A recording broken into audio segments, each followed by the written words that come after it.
जैसे कि जिक्र किया और हमें भी मालूम है कि आप कानून की तालीम हासिल करने के लिए बाहर चले गए। तो बाहर की जो तालीम हासिल करते हैं वो इन्वायरमेंट देखते हैं और इन्वायरमेंट के अंदर रच बस जाते हैं, लेकिन उसके बावजूद भी आपने पाकिस्तान का जो असर है वो भी अपने तक जो है वो रखा और उसको उजागर किए रखा और उसके बाद यहाँ पर आके ही प्रैक्टिस की। तो उसकी क्या वजह बनी कि उसने आपको अपने गलबे में नहीं लिया?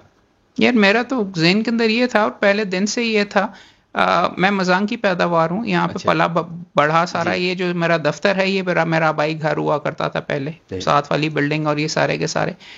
हमारी उस टाइम के ऊपर जो एजुकेशन थी, इस्लामियात, पाक स्टडीज़ वगैरह, ये पाकिस्तान के अंदर क्या मामला आते, मैं सेंसिटिव एक बच्चा था और मेरा तो एजुकेशन में कम अज़ कम बावजूद के शहजादों वाले कॉलेज में, एचएन कॉलेज में मैं पढ़ता था, घर की शायद तरबियत कुछ इस नौयत की थी कि मेरे ज़हन में था कि वापस आके चीज़ें ठीक करनी है। सही।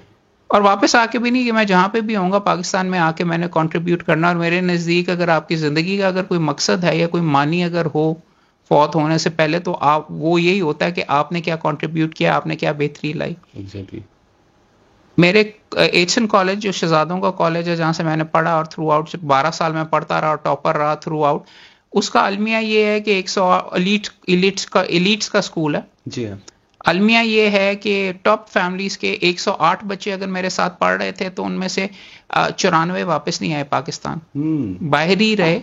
ये तो समझ फिर भी आती है कि पाकिस्तान में आपकी पोजीशन अच्छी नहीं और ये हो वगैरह, लेकिन पाकिस्तान के जो अशराफिया हैं वो भी पाकिस्तान के अंदर फेथ नहीं रखते और अपने बच्चों को बाहर रखते हैं। और वो चीज़ें वगैरह जिन्होंने आके पाकिस्तान में कंट्रीब्यूट करना था, कोई वहाँ पे डॉक्टर बना हुआ है, कोई वहाँ पे बैंकर बना हुआ है और सारे के सारे बाहर रह गए।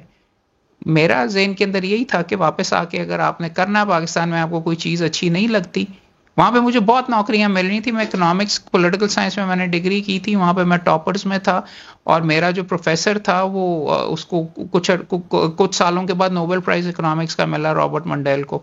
सो नौकरियां तो बहुत थी, प्लाटर पे रख के आतिफ रहमान मियाँ साहब और ये सैयद मोहम्मद अली अब्बास वर्ल्ड बैंक में होते हैं, आतिफ रहमान मियाँ का यहाँ पे काफ़ी नाम हो, मेरे क्लास फेलोज थे साथ, इकट्ठे हमने पढ़ा एचएसओ वगैरह के अंदर, तो उसी तरीके की नौयत की मिल रही थी। But I had in my mind के मेरी इधर ही जगह है और अगर मैंने कुछ करना है, प्लस वालिदैन आपके यहाँ पे हैं, सारा ख़ानदान आपका यहाँ पे है, तो मैं वो वाला बंदा नहीं हूँ कि जो वहाँ से जनाजों के ऊपर या शादियों के लिए ही वापस आए ख़ानदान के लिए।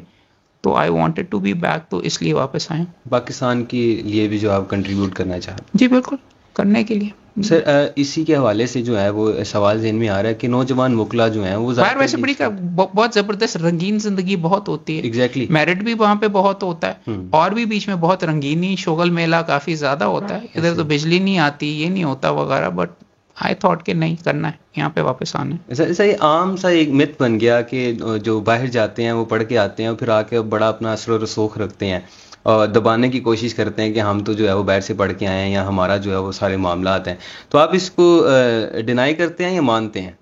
नहीं, जनरली कोई खलाई मखलूक तो नहीं होती, डिपेंड करता है आप कौन से सर्कल के अंदर मूव कर रहे हैं। बाहर से अगर कोई डिग्री हासिल करके आया है या बड़ी डिग्रियां उसने बाहर से ही सारी इकट्ठी की हैं, तो मैं अपना जाती मुकदमा उस वकील को नहीं दूंगा, क्योंकि उसको तो ना उर्दू पढ़नी आएगी, ना एफआईआर पढ़नी आएगी, ना उसको ऑर्डर शीट पढ़नी आएगी, ना मुआहदा बै पढ़ना आएगा। He would not be fit वकील यहाँ पे एक्सरसाइज करने के लिए। डिपेंड करता है, अगर मैंने उसे कोई कॉर्पोरेट मुकदमा करवाना है या कोई इंटरनेशनल कोई एग्रीमेंट नेगोशिएट करवाना है, वो मैं लोकल वाले से नहीं करूंगा।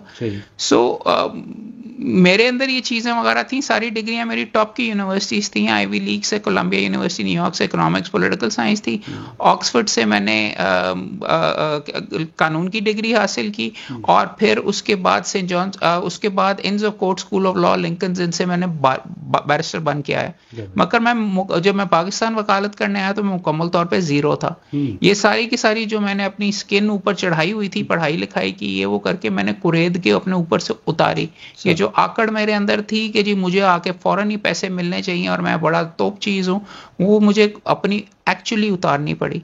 बेशुमार लड़के जो बाहर से डिग्रियां करके आते हैं यहाँ पे भी, या यहाँ पे बैठ के एक्सटर्नल डिग्रीज करते हैं, उससे क्या फर्क पड़ता है यार? At the end of the day बात यह है कि आप मुकदमा हासिल करके आप मुकदमा प्रॉपर्ली एग्जीक्यूट करके जीत सकते हैं कि नहीं, वही आपकी पहचान होती है। तो अगर कोई बाहर के ऐसे भी लड़के हैं जो हमने देखे हैं कि जो जेडी वगैरह बड़ी डिग्रियां पढ़ के हैं, बहुत काबिल हैं, वो यहाँ पे आके अच्छी भी वकालत कर रहे हैं, आई विल नॉट से कि, और वो नीचे जाके भी अच्छे लेवल के ऊपर काम कर लेते हैं, बट कोई जनरल रूल ऑफ थंब नहीं है।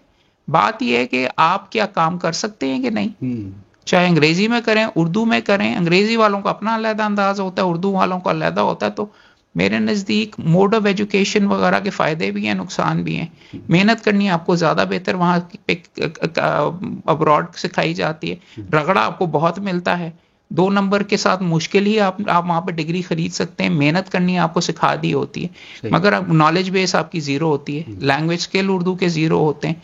यहाँ पे थोड़ा सा उल्टा होता है कि पाकिस्तान के कानून के बारे में आपको पता होता है। मैं फॉर एग्जांपल सारी डिग्रियां अगर मेरी बाहर की हैं, मैं फौजदारी इसलिए नहीं करता क्योंकि मैंने सीआरपीसी पीपीसी पढ़ी नहीं हुई।